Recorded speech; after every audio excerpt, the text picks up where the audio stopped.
Bonjour à toutes et à tous, bienvenue dans le premier épisode de ce podcast, le premier d'une longue série, je l'espère. Alors ici, le concept est très simple, on va à chaque fois accueillir un nouvel invité, généralement une personnalité que vous connaissez bien, que vous avez déjà vue, et on va apprendre un petit peu à le connaître différemment. On va revenir sur son parcours, sur sa carrière, sur ses doutes, mais aussi sur les moments forts de sa vie. Un entretien en toute simplicité, où on se livre à cœur ouvert. Moi, on m'a dit, une femme en radio, c'est pas possible, c'est trop criard. Plusieurs femmes, ça fait poulailler. On a reçu Shakira une fois, qui nous a fait attendre 4 heures. 4 heures pour le début d'interview parce qu'elle avait pas le bon maquillage. J'ai pris une cuite avec M. Pokora en plein direct pendant une émission. Ma mère, elle m'a remplacée une fois dans le Teston Mec. C'était l'époque énergie. Ils sont venus, ils avaient pris mes clés, ils ont mis des serpents dans le micro-ondes, dans le lit. Mais vivant. Vivant, ouais. Ma première invitée, j'y tenais, c'est toi, Marion. Marion, bonjour. Bonjour. Pour ceux qui ne te connaissent pas, Marion Gagnaud, animatrice télé, animatrice radio Oui. surtout. On t'a vu à la tête de pas mal d'émissions sur Fun Radio, sur Énergie et depuis peu sur Europe 1. Bien sûr, on vient aussi pour parler de la sortie de ton livre, L'envers du micro. Oui, merci pour l'invitation. Je suis très contente d'être ta première invitée. J'espère que ça te portera chance. Merci, merci. Alors déjà, Marion, comment vas-tu ? Tu t'es levée tôt ? Oui, le rythme est compliqué, mais je l'ai pris. Écoute, ça fait bientôt 1 an et demi là, que je travaille à Europe 1, donc je fais ce qu'on appelle la petite matinale. Donc 5h, 7h, donc c'est l'émission qui précède le morning, la matinale. Du coup, voilà, réveil à 3h. Mais ça va, franchement, on tient le coup. Après, j'ai fini ma journée à 8h. Je suis plutôt bien, je peux me reposer. Comment est née en fait cette envie de te raconter ? Écoute, j'ai toujours eu cette petite idée derrière la tête d'écrire un livre parce que c'est vrai que je suis encore jeune, mais j'ai commencé la radio très jeune. J'avais 19 ans, tu vois, donc ça fait 20 ans. Donc j'ai vécu pas mal de choses. J'ai vécu les radios libres j'ai vécu une époque radio où il se passait beaucoup de choses. C'était très, très différent de la radio d'aujourd'hui. Donc j'ai vécu pas mal de choses. J'avais plein d'anecdotes en tête. Je m'étais dit, un jour, il faudra que je les raconte d'une manière ou d'une autre. Mais c'est vrai que je me serais jamais lancée dans l'écriture d'un livre.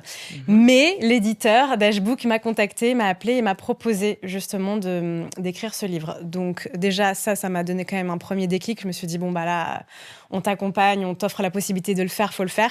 Et puis il y a eu la naissance de mon fils aussi, Harry, parce que c'est vrai que depuis que je suis maman, j'appréhende un peu. Je me dis, mon Dieu, il va tomber sur des vidéos. Ce pauvre enfant, il va pas comprendre parce que j'ai fait des choses qui ont mal vieilli. Et du coup, j'avais envie de lui expliquer tout ce que j'ai vécu. Voilà, moi, je suis fière de mon parcours, mais je trouvais ça bien qu'il ait une trace et qu'il comprenne mon métier, quoi, et ce par quoi je suis passée.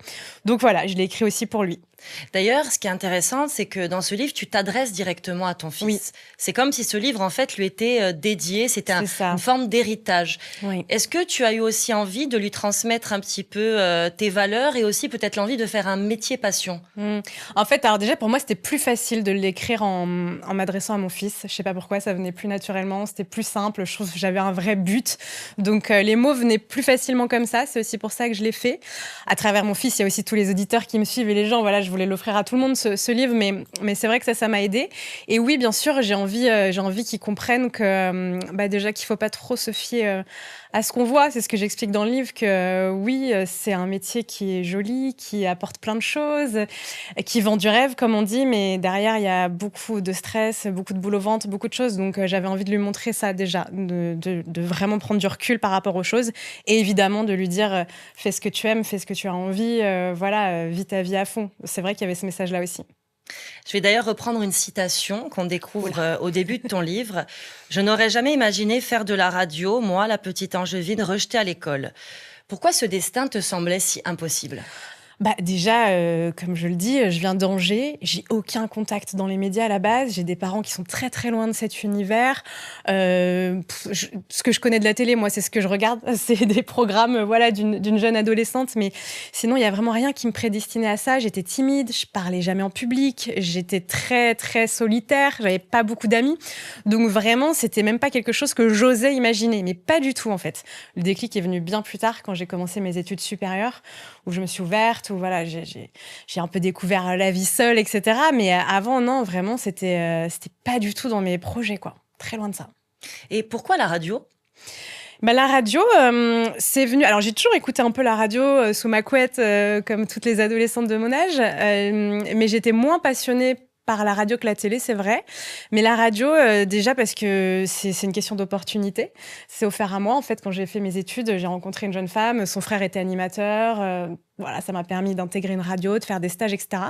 Et puis très vite, je me suis prise d'amour, prise de passion pour ce média que je trouve incroyable. Il y a ce côté exposé sans l'être. Donc si tu parles à des milliers de gens, mais en même temps, on te voit pas à l'époque, parce que maintenant, tout est filmé, mais à l'époque, c'était pas du tout le cas. Voilà, il y a ce côté cocon que j'aimais bien, plein de choses. Je trouve que la radio, elle offre une proximité avec les gens qu'aucun autre média n'offre. Donc ça m'a plu tout de suite. Et puis, cette spontanéité, enfin tout ce que tu peux faire en radio, que tu peux pas faire forcément à la télé. Les choses sont plus cadrées, il y a beaucoup de répétitions, du montage. Moi, voilà, en plus, j'ai fait beaucoup de directs en radio, donc ça, je trouve ça hyper excitant. Et puis aussi en radio, il y a ce côté où je le constate quand j'ai bossé un petit peu avec vous, vous avez une certaine aisance. Vous travaillez en fait en amont une certaine aisance, vous travaillez vos phrases et en fait je trouve que vous développez cette aisance après plus naturellement, Oui, même vrai. aujourd'hui alors que c'est filmé. Et d'ailleurs, quelle place elle a eu au final la radio dans ta vie? Qu'est-ce qu'elle t'a apporté? Ah bah, elle a pris quasiment toute la place. Moi, elle m'a permis de me découvrir, elle m'a permis de m'ouvrir. Voilà, j'ai fait les plus belles rencontres de ma vie à la radio, que ce soit les rencontres amoureuses. De toute façon, tous mes amoureux sont issus de la radio. C'est simple, je peux pas... Non, mais vraiment, les plus belles rencontres amicales et puis les plus beaux projets, tout a découlé de la radio, donc jusqu'à ce livre.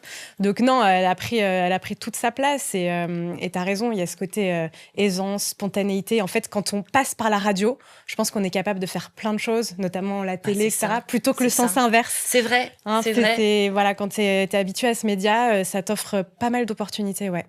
Et de qualité, je pense. Bien sûr, on développe sa personnalité. Alors d'ailleurs, ton co-auteur te décrit avec admiration. Il parle d'une personne fonceuse. En quoi tu as dû l'être ? C'est vrai qu'alors ça, je pense, dans tous les métiers, c'est le cas, mais il faut un peu parfois savoir ouvrir des portes, savoir foncer, savoir taper à la porte, sinon ça tombe pas forcément tout cuit. Et c'est ce que j'ai fait, franchement, depuis mon plus jeune âge. J'ai jamais hésité à aller voir même des animateurs, à aller réclamer des stages, à aller demander à assister à des émissions. Voilà, je pense qu'il faut un peu ce côté-là. J'ai pris sur moi parce que je l'avais pas naturellement, ça, pour le coup. Mais ouais, c'est ça. On dit foncer, c'est voilà, prendre son téléphone, appeler, tenter, passer des castings. Ça marche, tant mieux. Ça marche pas, tant pis. Je le fais encore aujourd'hui. Aujourd'hui encore, je passe des castings, je me plante, je me relève. C'est ce côté-là, jusqu'à ce que ça marche, en fait. Voilà. Ce qui est intéressant, en plus, quand on lit ton livre, voilà, on se rend compte que tu as été confronté à pas mal d'échecs. Tu es parti vraiment de tout en bas. Je veux dire, tu as pris ton courage à deux mains. Tu es arrivé dans ce milieu un petit peu par hasard. Tu as persévéré et tu as su quand même garder cette motivation, ce peps, malgré les échecs. Parce que on a l'impression, en fait, que tu avais vite compris que tu étais dans ta voie. Ouais, c'est vrai. Non, mais c'est vrai. Et puis, je pense que les échecs, ça fait partie du parcours, en fait. Enfin, si tu réussis tout de suite... Je sais pas si tu as la même carrière pour le coup à la fin. Je pense que les échecs sont importants. Puis il y a échec et échec aussi. Moi, c'était quand même des petits échecs, c'est vrai. J'ai jamais eu de choses qui se sont effondrées ou autres. Enfin, j'ai toujours pris ça avec beaucoup de philosophie et je sais pas, chaque expérience m'a apporté quelque chose. Donc même une émission qui se déprogramme, ça c'était le plus dur pour moi, ce genre d'échec où on te dit c'est fini, il y a pas assez d'audience. C'est difficile, mais au final, il y a quelque chose d'autre qui s'ouvre derrière et voilà, il faut le prendre comme ça. Et surtout les médias, c'est ça. C'est tu commences une saison, tu sais pas si tu vas la finir et tu sais pas ce que tu feras l'année d'après. Donc ça, soit tu l'acceptes dès le début, soit tu l'acceptes pas et tu pars en CDI quelque part. Mais moi, tu vois, j'ai jamais signé un CDI de ma vie. Tous les ans, c'est la même chose. Tous les ans, je ne sais pas où je serai l'année d'après. C'est aussi ce qui fait le charme du métier, mais c'est vrai que c'est pas toujours facile. Et tu aimes cette adrénaline ou aujourd'hui tu devrais vivre un petit peu autrement ? Je l'aime, mais effectivement, maintenant que je suis maman et tout, j'aimerais être sûre de l'avenir parfois, quoi. J'aimerais me dire, quoi qu'il arrive, tout va bien se passer, mais comme tout le monde. Mais écoute, comme tu le dis, voilà, le fil rouge dans tout ça, c'est la philosophie, c'est se dire que de toute façon, si ça s'arrête, je ferai autre chose et je gagnerai ma vie autrement. Et voilà. Faut accepter le jeu alors ça c'est vraiment, mais pour la radio comme pour la télé comme pour l'événementiel, comme pour plein de choses, tous ces métiers là malheureusement ces métiers passion, ces métiers prenants, tu es dépendant du public, de l'audience, des dirigeants qui changent, qui vont, qui viennent, donc tu sais jamais ce qui va se passer pour toi d'une année à l'autre, jamais. Puis du monde aussi, de la société. Alors moi aussi j'ai une autre question, à quel moment tu as compris que tu étais vraiment dans ta voie, où tu t'es dit ça y est, je suis sur la bonne voie et j'ai peut-être une carrière à faire? Et ben, dès que j'ai commencé, je suis rentrée en radio. Ma première radio, c'était Énergie. J'avais 18 ans et franchement, j'ai tout de suite adhéré. Je me suis dit, oh, mais c'est fou, on peut faire ce métier-là. Son métier, c'est rigoler, quoi. Parce que c'est ce qui se passait pour moi. C'était vraiment que de la rigolade tous les soirs. Et je me suis dit, OK, c'est pour moi. Je me vois vraiment pas faire autre chose. Et ça m'est toujours resté en tête. Hein. C'est jamais parti. La passion est toujours là. Et à quel moment tu as compris que ton objectif, il était atteint? Le moment où vraiment tu t'es dit, ça y est, je commence à réussir. Il est jamais atteint. Pour moi, il n'est pas atteint. Pour moi, j'ai toujours des objectifs plus grands. Je passe des paliers, je passe des caps. Forcément, quand on t'offre une émission à ton nom, c'est un sacré cap. Parce que c'est-à-dire qu'on te confie les rênes de l'émission, c'est toi qui la lead. Ça, je pense que pour un animateur, c'est un palier important. Mais on peut toujours aller plus loin, faire mieux. Et voilà. Donc non, j'ai passé des caps. Voilà, quand je suis devenue productrice aussi, je trouvais que c'était super important. Enfin, ça, c'est des choses, des objectifs que j'ai atteints.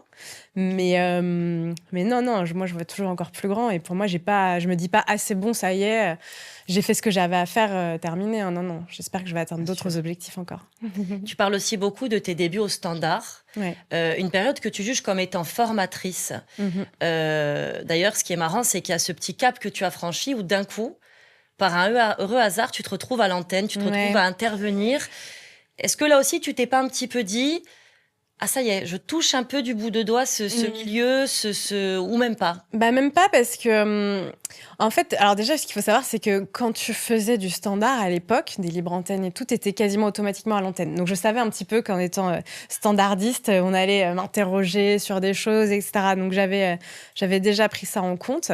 Et oui, alors après, par contre, c'est vrai que les premières fois où tu interviens au micro, ouais, il y a quand même un petit déclic où je me dis, ah ouais, j'ai très envie de le faire. Et effectivement, comme tu le dis, j'ai trouvé ma voix et tout ça, mais non, c'est pas.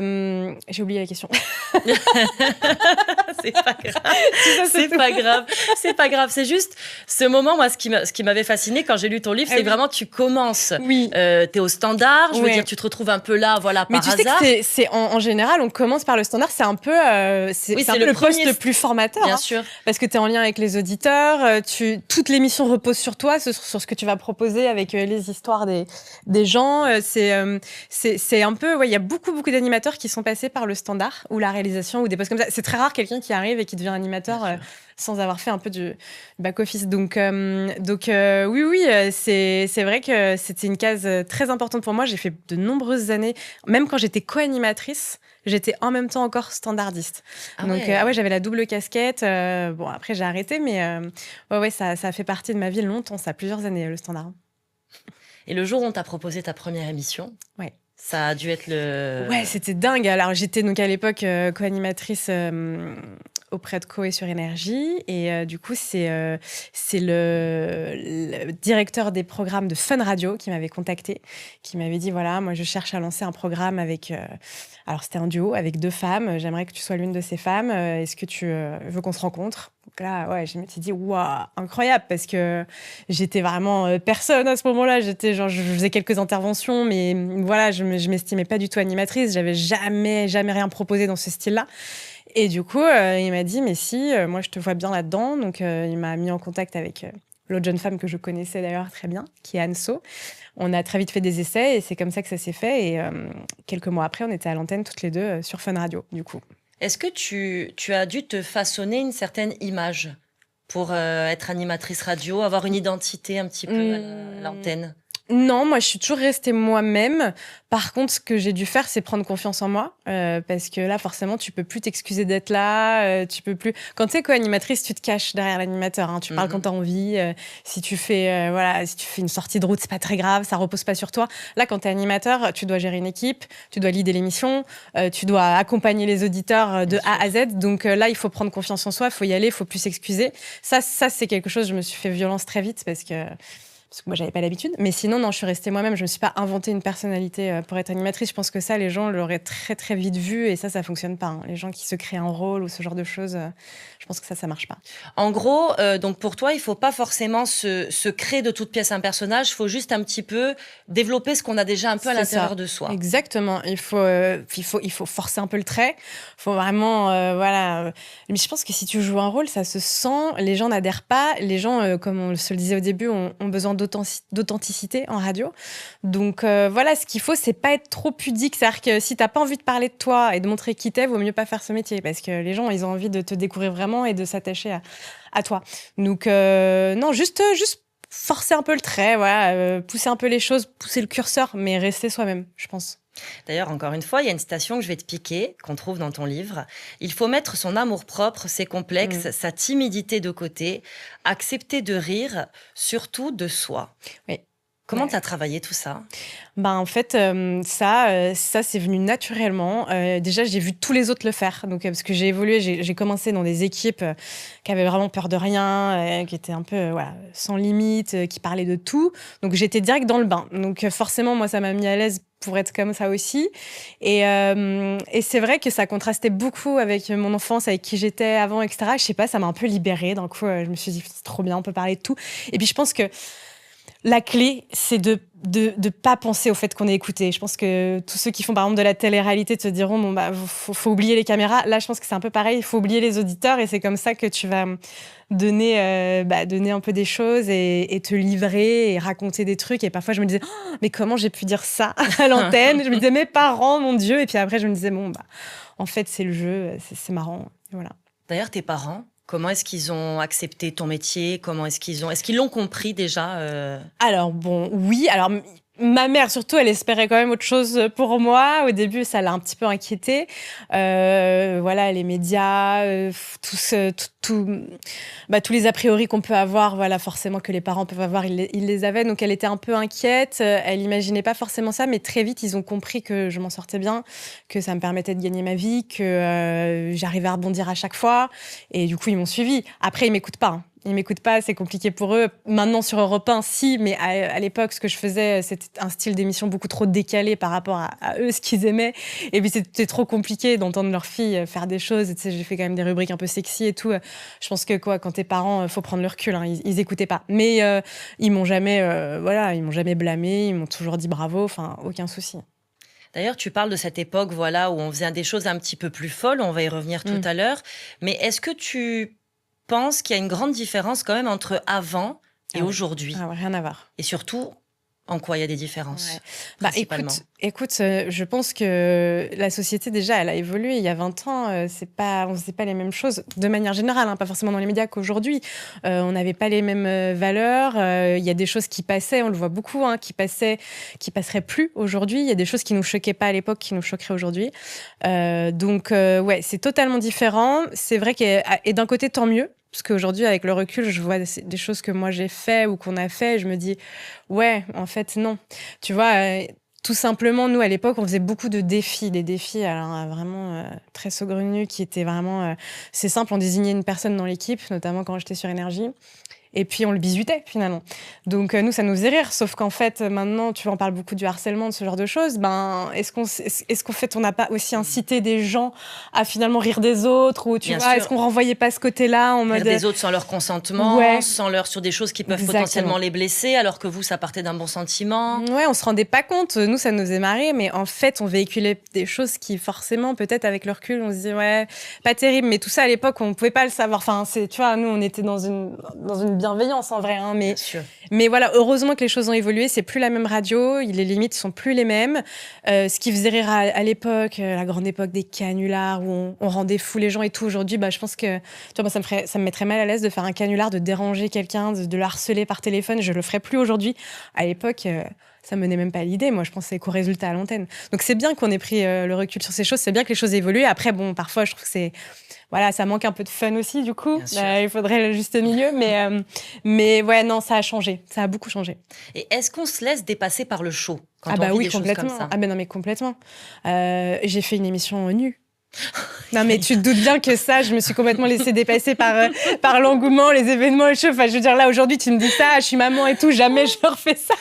Et évidemment, tu te laisses... En fait, il y en a un qui lance une idée, tu vois tous les auditeurs à fond. On faisait des scores absolument exceptionnels. Et parfois, il y avait des gens... Enfin, je suis n'importe quoi. On mettait un post sur les réseaux. Il y avait 500 000 likes en 1 heure. Donc, tout le monde te dit... Enfin, ouais, tout le monde t'encourage. Tu te laisses complètement dépasser. Et après, tu te dis, qu'est-ce que j'ai fait ? Ça reste. En plus, effectivement, maintenant, les images restent. À l'époque, on n'avait pas du tout conscience que 20 ans plus tard, il y aurait toujours les vidéos sur Bien YouTube. Sûr. On prenait pas. Il y avait aussi, c'était un peu les débuts de Facebook, des réseaux sociaux. On n'avait complètement pas les débuts, de cette la radio vision, filmée. bien sûr, de Alors, la pérennité des choses. Tu te laisses complètement dépasser par le show. Ça, c'est évident. Mais c'est ce qui est sympa aussi, hein, c'est que tu contrôles rien et les gens aimaient bien ce côté improvisé. Mais maintenant, je fais quand même un peu plus attention. Si on me propose quelque chose, je vais y réfléchir. J'avais 20 ans, tu vois. C'est vrai aussi, il y a l'âge qui joue, quoi. C'est pas du tout le même sens des responsabilités. Enfin, t'es pas du tout dans le même délire. Hein. Oui, puis autant si tu n'avais pas fait ça plus jeune, tu ne serais pas là où tu en es aujourd'hui. Ah, je le regrette pas, hein, pour le coup. Je le regrette pas, mais c'est vrai que bon, là aujourd'hui, je le referais pas, ça c'est sûr. À cet âge-là, dans l'époque dans laquelle on vit, voilà. Alors d'ailleurs, Marion, on veut quand même quelques petites anecdotes. Ah. Pardon, mais alors, qu'est-ce que tu as fait dans cet âge d'or de la radio de fou? Et on veut les trucs les plus fous. Hein. Bah, écoute, je pense que déjà l'émission nue, c'est pas trop mal. Hein, ouais. Parce que quand je te dis l'émission nue, il y avait pas que moi, il y avait non seulement toute l'équipe, tout le public, tous les techniciens. C'est comme si là, je te parle, la personne qui filme, elle est nue, tout le monde est nu, les invités nus, des artistes. Enfin, c'était assez incroyable. Alors, il y avait pas d'attente à la pudeur. Hein, on avait, oui, vous aviez j'imagine des choses, voilà, bien sûr. Choses, mais enfin, quand même, quoi. On était tous nus. C'était incroyable de faire ça. Ça a été parmi les expériences les plus marquantes. Après, j'ai fait des défis qui m'ont amené loin. J'ai mangé tout et n'importe quoi. Aujourd'hui, surtout maintenant que le Covid est passé, tu te dis mais comment j'ai pu faire des trucs comme ça sans tomber malade. J'ai mangé une cigarette, par exemple. Ça, je l'ai beaucoup raconté, mais ouais, c'était un défi. Voilà, tu vois. Ça, aujourd'hui, en termes d'exemple, on peut pas parce que c'est extrêmement dangereux en fait. Mais moi je le savais pas. On m'a dit mange une clope, j'ai mangé la clope, j'ai fini à l'hôpital aux urgences, malaise, vertige. C'est très toxique. En fait, c'était très insouciant, j'ai l'impression comme ouais, vibes. On disait qu'on était les jacasses de la radio. Tu vois ce que c'est jacasse? C'est un peu sans limite. Tu fais des défis de fou. D'ailleurs ça aussi c'était une grande mode à l'époque. Nous c'était ça. On allait toujours encore plus loin. Dans les défis, dans l'absurdité. Donc non, j'ai fait plein de choses de ce style-là, mais j'ai aussi fait des belles choses. On a fait aussi des choses grandioses dans le sens, voilà, on a organisé, je me rappelle... Tu te rappelles de ce chanteur coréen du Gangnam Style là? Oui. Psy, je sais plus comment on dit. Je crois. Ouais. Psy, voilà. je ne sais pas, mais en tout cas on dansait beaucoup là-dessus. Ça, je me rappelle à l'époque. Il était venu en France, on l'avait reçu, on avait organisé un immense Gangnam Style sur le Trocadéro. Il y avait des milliers de gens, ça a été retransmis dans le monde entier. Voilà, on a fait aussi des événements comme ça qui ont traversé les époques, les frontières et tout. Et je trouvais que c'était assez impressionnant d'avoir la portée qu'on pouvait avoir. Non, on a fait des voyages exceptionnels, on a fait des émissions exceptionnelles, on a fait le Grand Journal de Denisot à l'époque. Voilà, on était invités pour les records d'audience et tout. Donc, on n'a pas fait que des défis débiles, on a aussi fait des choses cool. Mais c'est vrai que forcément, les gens retiennent plus ça. Et puis, ce qui a marqué aussi cette époque, c'est les tests de fidélité que moi j'ai pu faire, qu'on ferait plus aujourd'hui. Hein. Marion teste ton mec. Voilà, alors c'était le test ton mec à la base, parce que j'ai pas été la seule à l'incarner. Mais à mon époque, effectivement, c'était le Marion teste ton mec, où des jeunes femmes ou des garçons d'ailleurs appelaient pour qu'on teste la fidélité de leur conjoint ou de leur conjointe. Et voilà, donc mon rôle, c'était de les pousser, à la faute. Donc ça, c'est pareil, c'est des rubriques qui ont beaucoup circulé, qui sont devenues virales et qui ont fait des millions, certaines des milliards de vues.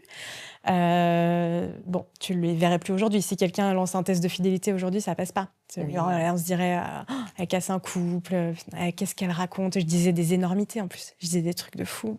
C'était très dans la spontanéité, c'était même pas quelque chose que tu préparais. Tu préparais quand même un petit peu. Je me préparais des petites... je me préparais des choses à dire, des punchlines, des choses, un axe. Déjà, j'essayais d'être le plus crédible possible et tout. Donc si, je le préparais. Mais oui, forcément, dans l'instant présent, en fonction des réponses de ton interlocuteur, tu improvises beaucoup et voilà. Mais ouais, tout ça, c'était fou, quoi. C'était une autre époque, en fait. D'ailleurs, il y a un chapitre du livre qui s'intitule comme ça. C'était une autre époque. Ah, c'est vrai. D'ailleurs, voilà, donc on comprend voilà, que tu étais beaucoup dans ton travail. Tu expliques aussi à un moment donné dans ton livre que tu étais beaucoup entre ton appartement, la radio. Tu travaillais parfois très tôt le matin aussi. C'était quand même assez prenant, même si tu prenais beaucoup de plaisir.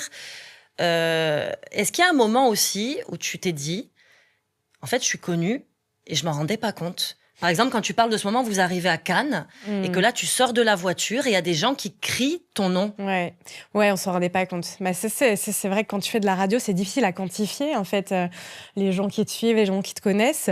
On s'en est un peu aperçu quand même avec l'essor des réseaux sociaux. Moi, j'ai lancé une page Facebook. En un an, elle était à 500 000 fans. Donc là, je me suis dit, waouh. Mais bon, je me suis dit, ouais, c'est la portée de Koé. Enfin, voilà. Mais ouais, chacun avait comme ça ces trucs. On voyait les abonnés monter. On se faisait reconnaître. Moi, les vidéos du Test Ton Mec ont beaucoup tourné, donc forcément, les gens ont mis un visage sur cette séquence. Et effectivement, on s'en est rendu compte au fil des années. Et on l'a savouré. Mais c'est vrai que non, au début, on pensait pas du tout à ça. Vraiment, on était très loin d'imaginer ça. J'ai une autre question un petit peu plus privée ou subjective, c'est pas vraiment objective, avec toutes les stars que tu as rencontrées, déjà, c'était laquelle qui t'a le plus touchée, le plus impressionnée, et surtout, est-ce que tu as eu une déception? Il y en a beaucoup qui m'ont touchée. Alors moi, j'ai toujours été fan de l'univers Harry Potter. Donc quand j'ai reçu Daniel Radcliffe... t'as reçu Daniel Radcliffe? J'ai reçu Daniel Radcliffe. Donc ça, c'était ça, c'est pas mal. Extraordinaire pour moi. J'étais encore en plus très jeune, j'avais 22 ans. Je me suis dit, waouh, incroyable. Mais comme souvent quand c'est le cas, c'est l'émission où j'ai pas dit un mot, où j'étais trop impressionnée, où tu vois, genre c'est pas du tout celle que je garderais dans mes meilleures émissions, mais juste la rencontre était belle, quoi. Je me rappelle que j'avais des étoiles dans les yeux, je me disais incroyable, Céline Dion aussi. Enfin, il y a des gens comme ça que tu suis, que tu aimes, que tu écoutes. Forcément, ça te fait plaisir de les rencontrer. Mais après, en déception, alors j'ai pas eu de déception personnelle. Après, il y a des invités qui ont été compliqués à gérer. Je raconte dans le livre on a reçu Shakira une fois, qui nous a fait attendre 4 heures pour le début d'interview parce qu'elle avait pas le bon maquillage. Au bout d'un moment, tu vois, les gens bossent, les gens Tabo et Shakira, on était fous et ça m'avait un peu déçue. Je m'étais dit, oui, parce qu'en plus, quand on la voit à l'image, elle paraît très cool. Une fois qu'elle est en interview, elle l'est, j'ai rien à dire, tu vois. Mais c'est vrai que je pense que c'est des gens qui sont dans une sphère qui est tellement haute que voilà, elle se rendait même pas compte, en fait, qu'il y a des gens qui avaient pas mangé, pas bu depuis 4 heures, qui étaient dans le public, qui attendaient qu'elle descende pour faire son interview, des fans. Et ça, tu vois, c'est ce genre de petite déception, mais j'ai jamais eu un invité vraiment désagréable, méchant ou non, franchement, c'est toujours très bien passé. De toute façon, les gens quand ils viennent en promo, ils jouent le jeu, hein. Donc ça se passe bien en général. T'as des anecdotes sympas à nous raconter avec des invités que tu as eus Oui, j'en ai plusieurs. Alors, ça rejoint un peu ce qu'on se disait sur le fait que c'était une autre époque. J'ai pris, par exemple, alors ça, faut pas le faire, l'alcool est à consommer avec modération, mais j'ai pris une cuite avec M. Pokora en plein direct pendant une émission. Ça, c'est pas mal. Ça, c'est pas mal parce que c'est des trucs qu'on reverrait plus maintenant. Mais lui, il buvait pas, hein, c'est moi, il me faisait boire, c'était un petit jeu. Et, tu buvais quoi? De la vodka. Pas mal. Ouais, cul-sec sur cul-sec pur. Et du coup, moi, je tiens pas du tout l'alcool. Donc, au bout d'un moment, j'étais complètement pompette. C'était très drôle. En plus, il devait chanter et tout. Enfin, voilà, ça a créé... mais bon, voilà, encore une fois, avec le recul, c'était inconscient de le faire et je le referai pas parce que quel exemple on montre en faisant ça, je sais pas. Mais bon, voilà, je l'ai fait et ça, c'est des souvenirs. En fait, moi, mes meilleurs souvenirs, c'est ces moments où ça dérape un peu, quoi, où les invités sortent de leur zone de confort et où on les voit dans des situations. Je me rappelle c'est tout bête, hein, mais d'une bataille de fraises tagada avec Justin Bieber, où dans le studio, il avait un paquet de bonbons, il nous en a acheté, on lui en a acheté. Enfin, je sais même pas si ça avait été diffusé, mais on s'était vraiment marré et c'est ce genre d'instant où tu te dis, c'est fou quand même. Je suis en train de balancer un bon bec à Justin Bieber. C'est pas mal. Ouais. Il y a plein de petites anecdotes comme ça. Après, non. Tu sais, on a beaucoup évolué. Il y avait beaucoup de gens dans mon équipe. Donc, moi, j'ai assisté à pas mal de crushs, de stars qui draguent des animatrices, des animateurs, plein de petites indiscrétions comme ça. Ça, c'est pas mal aussi. Voilà. Puis, quand on faisait des soirées un peu, tu le disais, à Cannes, on nous arrivait de partir en after avec des artistes. Donc là, c'est pareil. Tu les vois dans des états un peu différents, donc ils se lâchent plus. Donc non, oui, il y a eu des choses, mais toujours très cool. Je te dis, j'ai jamais eu de mauvaises surprises en général, franchement. Il est sympa, Justin Bieber? Il est trop sympa. Ah. Il l'était, je ne sais pas s'il l'est toujours. Il avait quel âge à peu près il quand était tu l'as tout connu? jeune. Il était tout jeune. C'était mes débuts à Énergie, donc c'était il y a 18 ans. Ah oui, c'était vraiment ses premiers tubes. Ouais, peut-être 16 ans, 18 ans. Il avait la voix encore aiguë, j'imagine. Ouais, c'était un bébé et c'était trop marrant. Il y avait des centaines de nanas devant la radio qui attendaient des heures sa sortie de studio. Il était encore accessible en plus à cette époque, donc il faisait les photos et tout. C'était marrant, franchement. On a eu ça, on a eu les One Direction, on a eu toutes les stars de l'époque sont passées par ce studio, hein, donc c'était impressionnant. Will Smith, vraiment top. Est-ce que du côté des animateurs, il y en a un en particulier qui a été ton mentor ou qui t'a vraiment le plus appris Non, ils m'ont tous apporté quelque chose, tous vraiment. Alors j'ai presque commencé avec Nikos, qui a été super et qui était vraiment égal à lui-même. Ce qu'on voit à la télé, c'est vraiment lui. Et du coup, qui m'a beaucoup appris sur la rigueur, sur plein de... En fait, chaque animateur m'a appris quelque chose. Koé, il n'a pas hésité à me mettre à l'antenne. Et ça a été une vraie chance. Parce que c'est vrai que j'étais standardiste. Et lui, il m'a très vite fait confiance et laissé une totale liberté. Après, j'ai bossé avec Cartman, qui m'a appris aussi plein de choses sur un vrai sens de l'impro. Anso, avec qui j'ai travaillé, là, elle m'a pas carrément appris le métier d'animatrice, parce que moi, je l'étais pas. Enfin, chaque personnalité m'a appris des choses et donc j'ai apprécié chaque expérience, honnêtement. Est-ce qu'il y a eu un moment dans ta carrière où tu as douté, où tu t'es dit, par exemple, tu as eu des déceptions et tu t'es dit, en fait, à partir de ce moment-là, je ne sais plus où j'en suis, je ne sais pas si j'ai la force de continuer, je ne sais pas comment je vais avancer? Ouais, alors oui, pardon, c'est les moments où les audiences suivent pas. Quand tu as des vagues d'audience, tu sais, en radio, c'est pas comme en télé, hein, c'est tous les 3 mois, tu en as 4 par an. Et quand ton émission fonctionne pas, qu'on te dit, là, tu as perdu, je sais pas combien de pourcentage d'audience, là, tu te remets en question. C'est ce qu'il faut, d'ailleurs, il faut se remettre en question. Mais là, c'est difficile. Et là, tu te dis, bon, du coup, est-ce que ce que je fais, c'est bien? Est-ce qu'il faut proposer autre chose? Et voilà, tu es dans cette remise en question permanente. Ça, quand les audiences suivent pas, c'est pas évident. Après, sinon, non. Globalement, j'ai toujours été assez droite dans mes bottes. J'ai toujours aimé ce que je proposais, ce que je faisais. Donc, je me suis jamais jamais douté en mode, il faut que je fasse autre chose. C'est pas pour moi. Ça, non, tu vois. Tu le savais? Ouais, je le savais. Franchement, je savais. Je dis pas que je suis née pour ça et tout, pas du tout, parce que ça s'apprend et que, encore une fois, j'étais pas du tout prédestinée à ça, mais quand j'ai vu ce que ça me procurait et quand j'ai senti que j'étais à ma place dans ce milieu, du coup, je me suis dit oui, alors il y a peut-être d'autres choses qui me plaisent. Ça se trouve, si j'avais tenté autre chose, je t'aurais dit la même chose, hein, sur un métier qui n'a rien à voir. Mais là, en l'occurrence, ouais, je sens quand même que je suis dans la bonne voie. Tu as réussi à garder confiance en toi? T'as pas trop le choix, il faut, parce que sinon, tout s'écroule. Mais oui, par moment, t'as des petites pertes de vitesse quand même. Tu te dis, oh là là, est-ce que c'est moi? Est-ce on te rassure tout le temps? On te dit, non, mais c'est le contexte, non, mais c'est les choses, les horaires, machin, qui vont pas. Donc, en général, les gens sont là pour te porter, et heureusement. Mais non, pas de grosses pertes de confiance à tout remettre ma vie en question. Mais oui, des petits moments de doute, comme tu dis, j'en ai eu, bien sûr.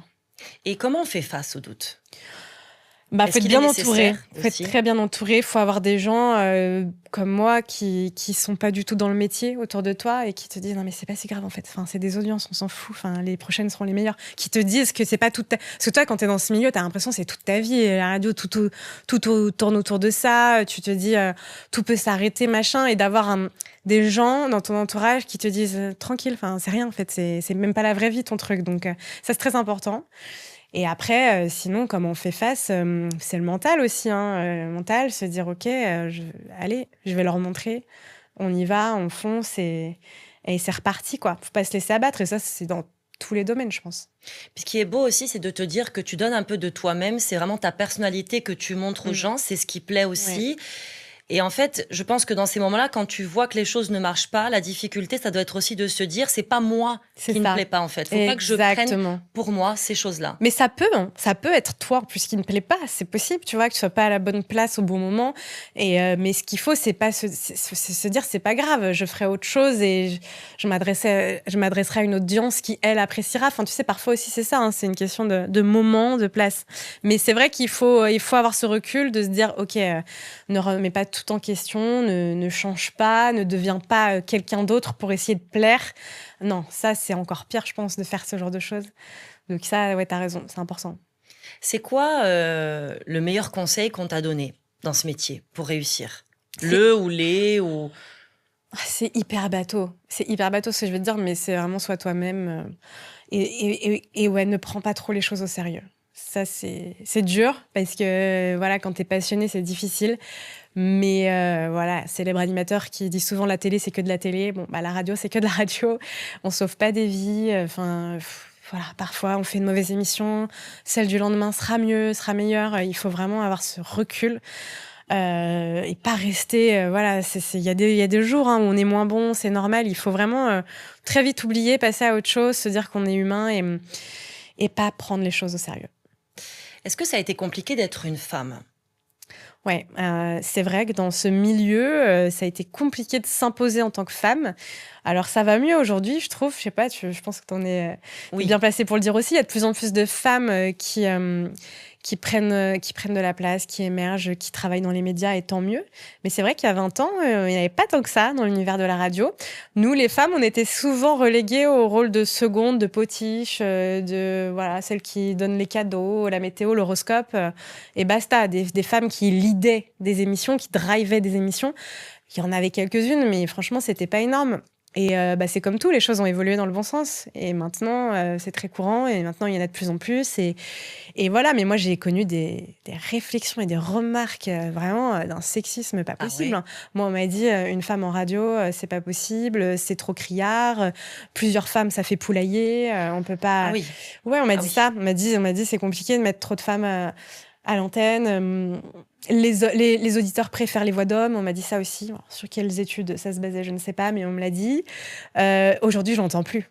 Ah non. Aujourd'hui, c'est sûr qu'on ne peut plus dire des choses comme ça. Il y a non, de plus en puis je pense plus de qu'on le femmes aussi à la pense radio. moins. Voilà, Bah, je bien pense sûr. que les gens ont compris que les femmes avaient tout autant leur place, voire plus que les hommes. Donc non, c'est tant mieux. Ça, c'est une vraie évolution. Alors, je pense que c'est pas 100% gagné non plus. Je pense qu'on n'est pas sur une parfaite parité encore. Voilà, sur des choses comme le salaire, etc. Bien je pense sûr. qu'il y a beaucoup encore de problèmes. Mais en tout cas, en termes de présence antenne, je pense que les choses se sont pas mal ça va quand même rééquilibrées. beaucoup mieux. Ouais. Est-ce que tu as l'impression aussi que pendant un certain moment, l'époque a fait qu'on t'a laissé dans une case? Que tu as dû même, par exemple, travailler plus que d'autres pour montrer un peu ta valeur, que tu étais capable de faire autre chose, que tu étais capable de leader tes émissions? Travailler plus, je pense pas. J'ai pas ressenti ça comme ça. Mais j'ai senti que peut-être on pouvait moins me pardonner des choses parce que j'étais une femme. Parfois, à l'époque, tu vois. Ou que je sais pas, que les choses étaient peut-être plus difficiles pour moi. J'avais moins le droit à l'erreur, peut-être. Ça, alors, c'est peut-être juste une impression. Je dis pas que c'est forcément le cas, mais en tout cas, je l'ai ressenti. Et je le ressens plus aujourd'hui. Donc, ça encore, c'est une évolution super positive. Est-ce qu'il y a des choses que tu aurais aimé faire autrement? Si tu pouvais recommencer aujourd'hui? Non, rien du tout. Je te comprends. Non, parce que je te dis, même chaque échec m'a amené sur autre chose. Honnêtement, j'ai assez peu de... Si, il y a quelques... Tu vois, on en parlait tout à l'heure, quelques séquences, défis, etc., que je referais pas avec le recul. Parce que j'ai pas envie que mon fils le voie, j'ai pas envie que ça donne une image aux gens, j'ai pas envie que ça donne des idées aux gens. Mais à part ça, je changerais rien. En tout cas, sur toutes les expériences que j'ai vécues, tous les gens avec qui j'ai travaillé, je changerais rien. Bien sûr, parce que ça t'a appris. Bah ouais. Ça t'a appris des choses, ça t'a appris aussi peut-être la persévérance. Bien sûr. Le fait de s'accrocher, de croire en soi.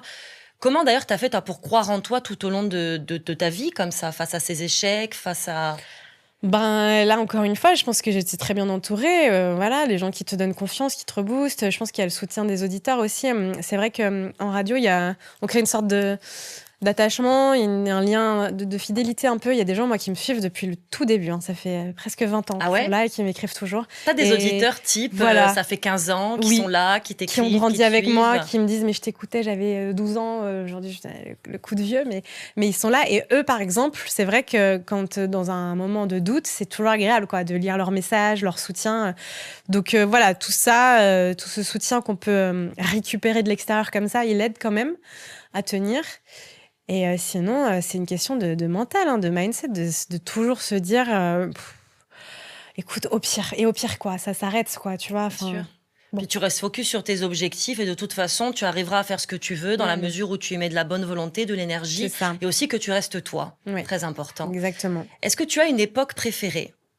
dans toutes ces émissions que tu as faites? Oui, j'ai mon époque préférée, c'est celle de Fun Radio quand j'étais à l'antenne avec Anne So, parce que là, vraiment, c'est comme si demain, on te propulse dans une émission, c'est toi qui la drive avec ta meilleure amie, parce que c'était une de mes meilleures amies.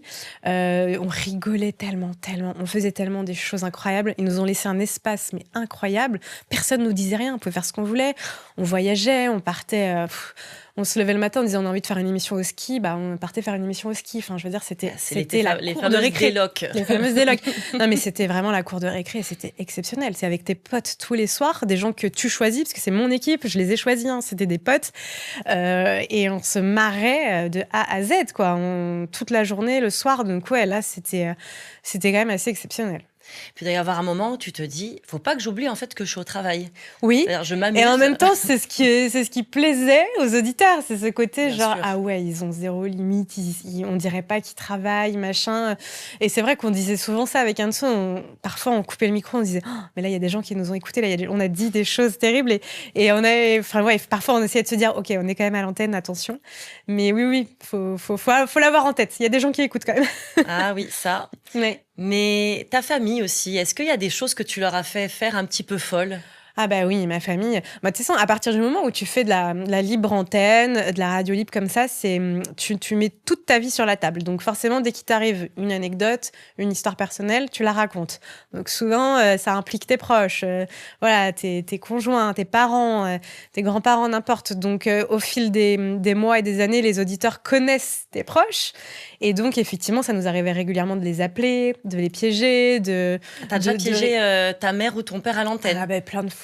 Mais pas moi, mais par exemple les animateurs avec qui je travaillais, ils leur ont fait croire des choses terribles. Non, ça, les pauvres. Alors moi, maintenant, j'avais compris un peu le truc et moi, je préparais mes parents souvent à l'avance. Je disais, ce soir, je pense qu'ils vont vous appeler, parce que je voulais pas qu'ils soient pris au dépourvu. Bien sûr. Mais bien sûr, ils ont été mis à contribution. Ma mère, elle m'a remplacée une fois dans le Testomec. Elle a fait le Colette Testomec. Mais oui, en plus, tu le dis dans le livre, bien sûr. Elle a testé la fidélité d'un mec parce qu'on avait eu cette folle idée de nous faire remplacer par tous nos parents. Ça devait être pour la fête des mères ou la fête des pères. Donc chaque animateur, son père ou sa mère le remplaçait. Mais vous avez des idées. Mais ça vous venait comment d'avoir des idées comme ça? On brainstormait beaucoup. On rigolait, on avait des auteurs et voilà. Et on se disait, mais ça c'est trop bien. Tous les parents avaient accepté. Et donc ma mère, qui se retrouve à draguer un mec en direct. Enfin, tu vois, non, je lui ai fait faire des choses terribles. Mais bon, voilà, ça fait des souvenirs. Mais bien sûr. Elle a aimé l'expérience? Oui, alors elle te dirait qu'elle était contente d'être là avec moi, de découvrir mon univers, mais enfin non, appeler un mec et le draguer comme ça en direct avec Koé qui lui disait des énormités, il avait une ardoise, il lui disait place tel mot et tout, c'était horrible pour elle. Oh là Donc là. non, elle le referait pas, je pense. Oh là là là là, ce qu'on fait faire à nos parents. T'imagines ton fils, il te fait faire ça plus tard? Ah bah oui, il peut, du coup, moi je suis rodée. Mais oui, non, là, mes parents, tu vois, ils ont rien à voir avec tout ça, quoi. Bien les sûr. Pauvres, non, je me rappelle, ma mère a dit, j'ai pas dit à mes amis que j'étais à la radio. Je dis, je pense qu'elles vont le voir, maman. La vidéo, forcément, avait tourné. Ouais, c'est marrant. Aujourd'hui, donc, ton métier t'apporte quoi? Maintenant, t'as quand même changé pas de vie, parce que tu es toujours dans la radio, mais tu es dans quelque chose d'un petit peu plus sérieux. Tu fais un petit peu d'actu, de météo. C'est totalement différent. Ça m'apporte plein de choses de différence et c'est ça que j'aime beaucoup. J'apprends un nouveau métier, une nouvelle facette de mon métier. C'est des trucs tout bêtes, mais je suis arrivée sur Europe 1, il a fallu vous voyez les auditeurs, par exemple, ou les animateurs. Alors moi, ça fait 20 ans que je tutoie tout le monde, donc parfois, c'était un peu dur pour moi. Ils faisaient des petites choses comme ça. J'ai appris à faire la météo, tu le disais, parce que ça, c'est quelque chose que je maîtrisais pas du tout. Donc, je fais des formations. C'est vraiment un vrai exercice. En plus, c'est un exercice c'est un moment que les gens attendent en radio, la météo. C'est très suivi, la météo. Du coup, il fallait bien le faire. Donc, j'apprends plein de choses. Et puis, oui, je suis pas journaliste de base, moi. Donc là, j'ai pas un rôle de journaliste, mais forcément, tu dois t'intéresser à l'actu, savoir un peu ce qui se passe, etc. Donc, j'apprends des nouvelles choses. C'est dingue. Le côté matinal, j'avais déjà vécu, donc je connaissais ces horaires un peu militaires, ces conducteurs très serrés, ce qu'on appelle les conducteurs, tu sais, le déroulé de l'émission. Enfin, tout ça, je connaissais. Mais par contre, en termes de contenu, c'est totalement différent. Je suis passée d'interviewer Maître Gims à assister à l'interview de politiciens, enfin, ça n'a absolument rien à voir, quoi. Et puis d'ailleurs, tu as vécu aussi des moments forts, toi, en radio déjà. Tu as vécu des moments historiques dernièrement. Tu n'étais pas à l'antenne quand il y a eu la mort du pape. Oui, sur Europe 1. Voilà, oui. En Culture Média. Oui, exceptionnel en plus, parce que normalement, je ne fais pas du tout Culture Média, mais là, je remplaçais la meneuse de jeu, parce que moi, mon travail à Europe 1, c'est comme ça qu'on l'appelle, hein, meneur ou meneuse de jeu. Bien sûr. Du coup, Anissa Haddadi est la meneuse de jeu et la co-animatrice de Thomas Hill sur Culture Média. Elle était en vacances, donc je la remplace. Et Thomas Hill, lui, était remplacé par Jean-Pierre Foucault. Donc, déjà exceptionnel. Première émission avec Jean-Pierre et 10 minutes d'antenne. On fait 10 minutes d'antenne. On prend juste nos marques. On me dit en régie, le directeur de programme me dit en régie, le pape est mort. Débrouille-toi avec ça. Et là, tu as Nicoletta en studio. J'ai Nicoletta qui était notre invitée, alors qui en plus est hyper chrétienne, etc., qui d'un coup, elle, ça la touche terriblement. Bien sûr. Donc là, bouleversement des programmes, parce que Culture Média, c'est une émission, comme son nom l'indique, sur la culture et les médias, où on parle concert, sorties ciné, tout ça, et d'un coup, là, il faut faire 2 heures sur la mort du pape, quoi. Moi, j'y connais pas grand-chose en papoter, donc là, d'un coup, je me dis, mais qu'est-ce que je vais bien pouvoir raconter ? Et tout se met en place, et là, c'est incroyable, les envoyés spéciaux, les intervenants. Jean-Pierre Foucault, il a fait de son mieux pour tenir le truc, il a très bien réussi, mais c'est vrai que c'est pas facile comme exercice. Mais c'est l'actu, et c'est ça qui est excitant aussi avec des radios généralistes comme ça, c'est d'être dépendant de l'actu, quoi. Chaque jour, tu sais même pas de quoi tu vas parler, est-ce qu'il va tomber dans le monde et tout, et c'est assez fou, hein. C'est très différent. Et puis, tu te diversifies aussi, tu sors un petit peu de ton rôle, tu expérimentes aussi d'autres choses. Alors, dans une autre vie, tu étais également productrice. Ouais. J'ai lu ça. Mais je le suis toujours. Et tu l'es toujours, je produis d'autres choses. Alors, pas des émissions radio, mais c'est vrai que j'ai toujours ma boîte de production. Et effectivement, je produisais mes propres émissions, alors avec un autre producteur, hein, c'est une coprod, mais on était 2 en tout cas. Et c'est vrai que ça, c'est un métier aussi. Alors, à la base, sur le papier, c'est pas du tout pour moi, parce que moi, je déteste les chiffres, je déteste le management, je déteste prendre des décisions qui peuvent affecter l'humain, etc. Moi, je suis dans l'artistique et du coup, c'est vrai que c'était pas quelque chose qui m'enchantait.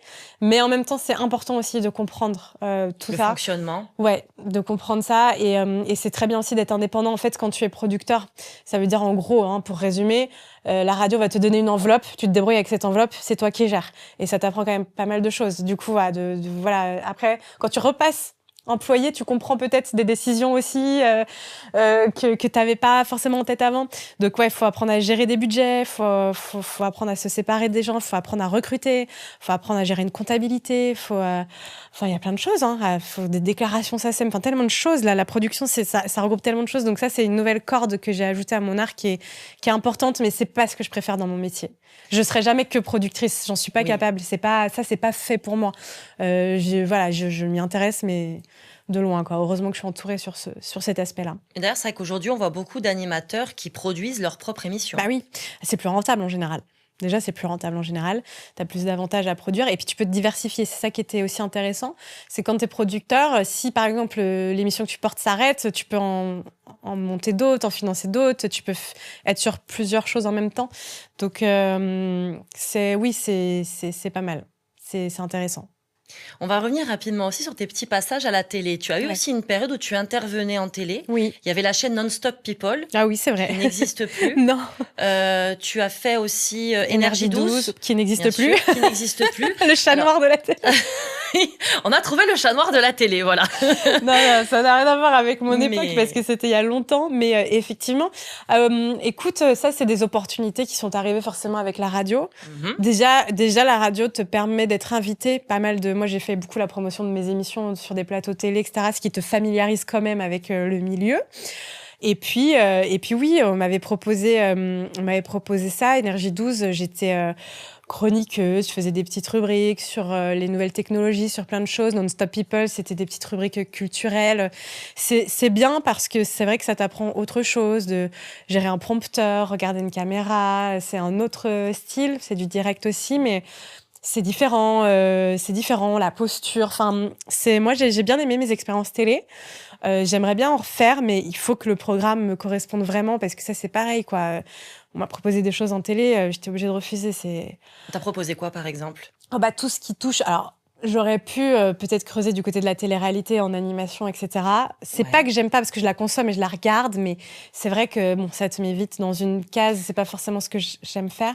Et puis après, en télé, ça pouvait être des choses à l'époque où j'étais sur Énergie et tout. On a pu me proposer des choses qui étaient des programmes un peu plus sexy, etc. Ça, je voulais pas non plus parce que tu vois, en fait, c'est toujours des programmes à étiquette. Moi.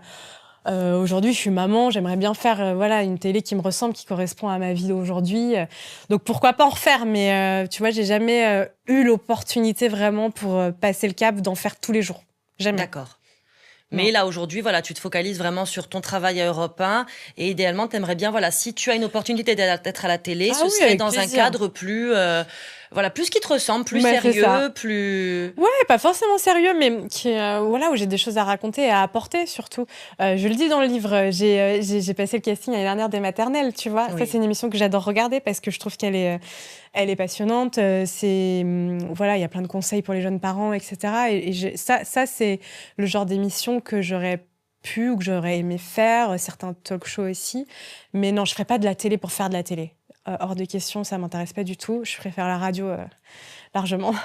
On sent quand même que la maternité, ça peut paraître un peu bateau ce que je vais dire, mais a quand même changé, bouleversé ta vie. Même dans ta vision de ton métier. Bien sûr, ça m'a transformée. Alors, tous les parents te diront ça. Il y a un avant et un après, de toute façon. C'est vrai qu'il y a ce côté... En fait, je sais pas, tes priorités sont plus les mêmes, tes centres d'intérêt sont plus les mêmes d'un coup. Alors, tu restes qui tu es, mais tu développes d'autres choses. Tu verrais mon fil d'actu. Avant, je regardais des choses sur les réseaux sociaux. Maintenant, c'est hallucinant, quoi. C'est que des trucs de parentalité et tout. Parfois, je me déteste. Je me dis, mais c'est chiant, décroche. Mais oui, je sais pas, tu te découvres autrement, en fait. Tu vois, c'est pareil, quoi. T'apprends à être animateur radio, t'apprends à être parent aussi. Et voilà, j'aimerais bien, du coup, que si j'ai des émissions, des choses à faire, ce soit en lien, parce que c'est ce qui m'intéresse aujourd'hui. Bien sûr, tu vois, à l'époque, t'es grande de ta vie, donc tu as envie aussi peut-être de transmettre, d'échanger, de... Ouais, après, c'est toujours... Il n'y a pas que ça. C'est vrai que, moi, par exemple, je suis aussi une fan de voyage. Donc, si demain, j'ai une émission sur les voyages, je serais très contente aussi. Enfin, tu vois, ma vie se résume pas à ça, mais c'est vrai que c'est tout nouveau pour moi. Ça fait 2 ans. Je suis devenue maman...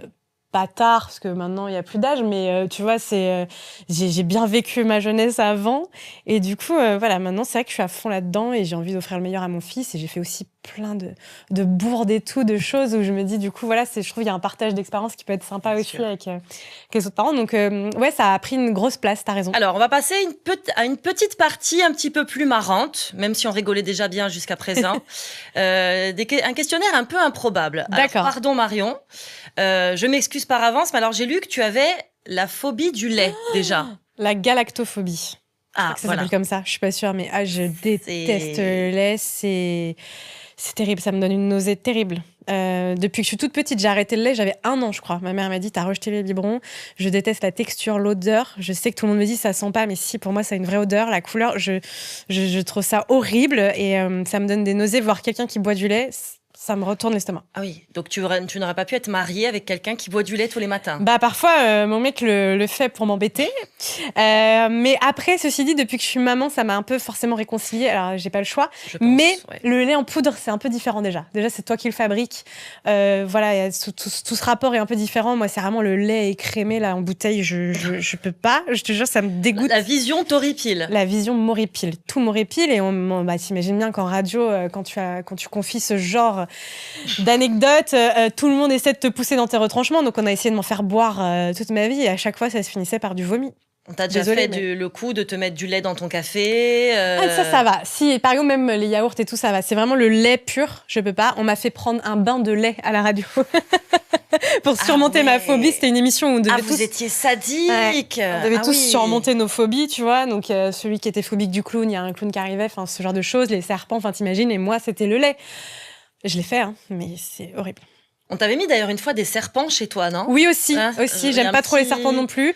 Et c'est vrai que ça, c'était l'époque énergie. Ils sont venus, ils avaient pris mes clés, ils ont mis des serpents dans le micro-ondes, dans le lit. Mais vivants ? Vivants, ouais. Des couleuvres, des vipères Ouais, tout à fait. Des serpents avec un mec qui les dressait. Et du coup, c'était horrible parce qu'en fait, même si Voilà, c'était un peu scénarisé, donc évidemment qu'on m'a pas laissé dormir avec les serpents.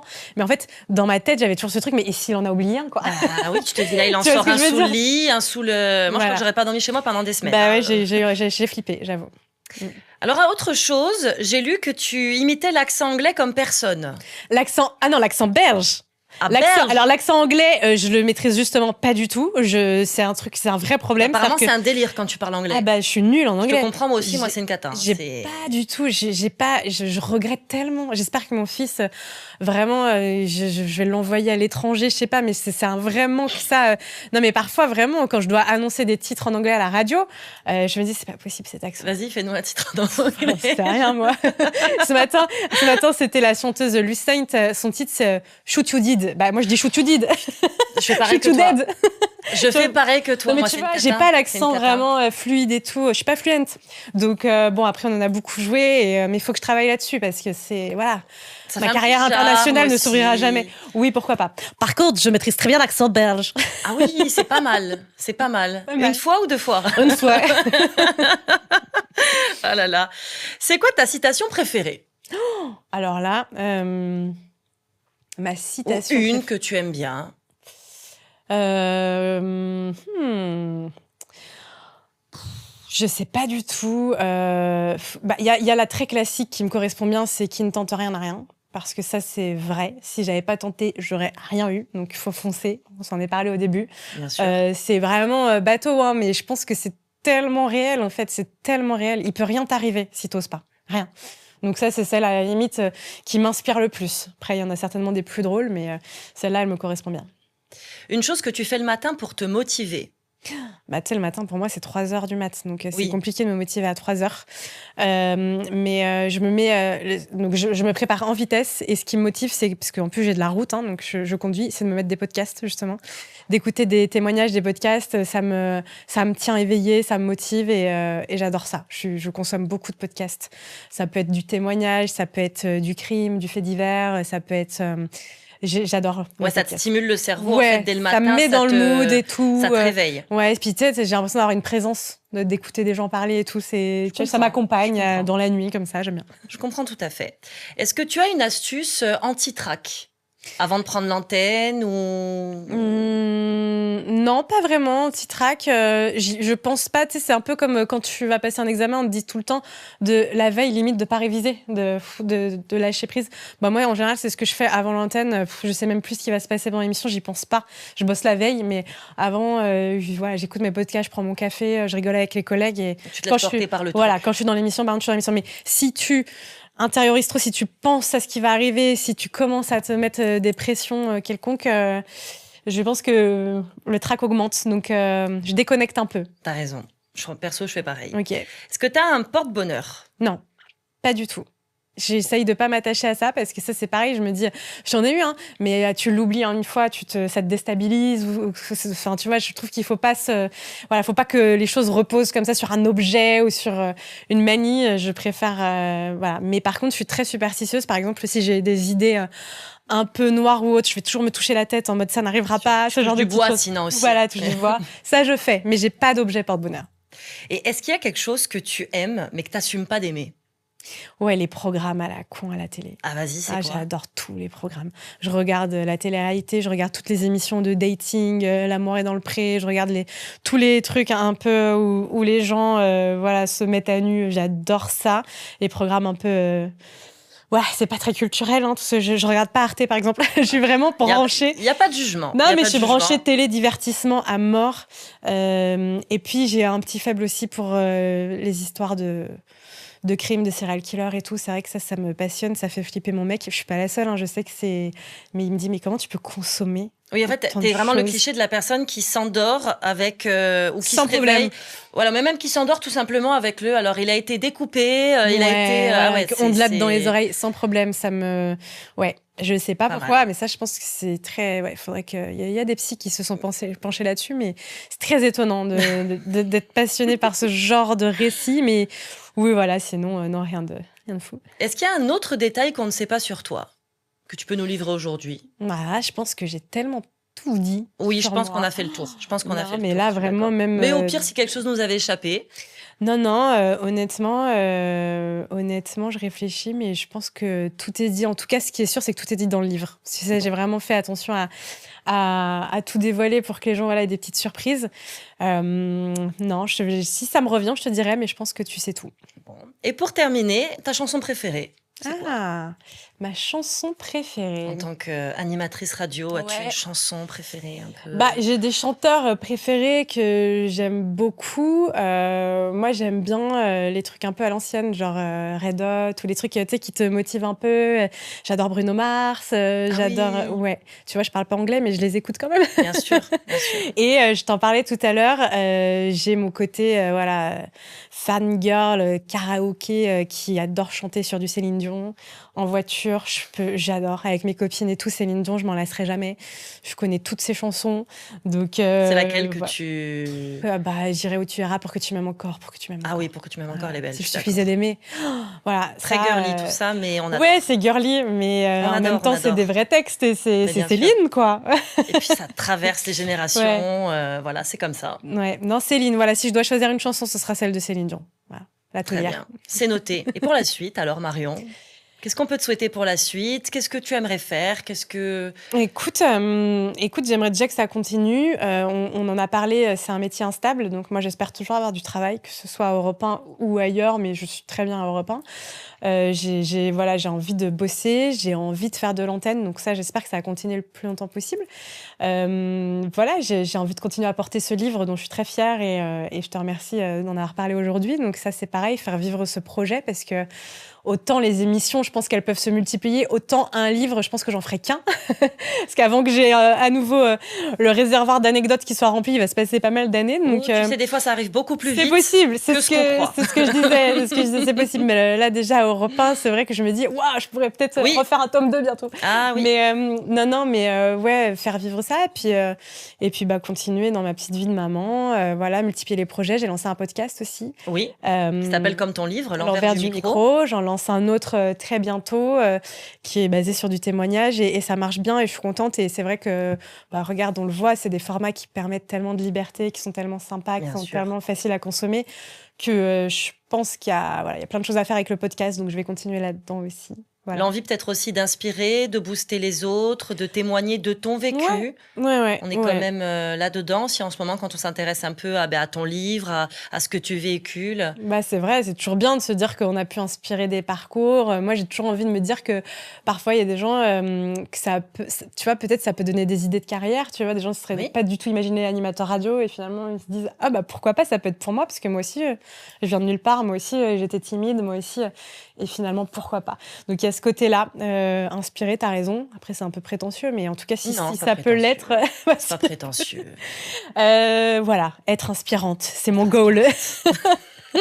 Merci beaucoup, en tout cas, Marion. Merci à toi. Je te remercie pour ces échanges très intéressants, en tout cas. Et j'espère qu'ils vont vous intéresser aussi, mais je pense, j'en doute pas. Et longue vie à ton podcast. Plein de bonnes choses pour la suite. Merci beaucoup.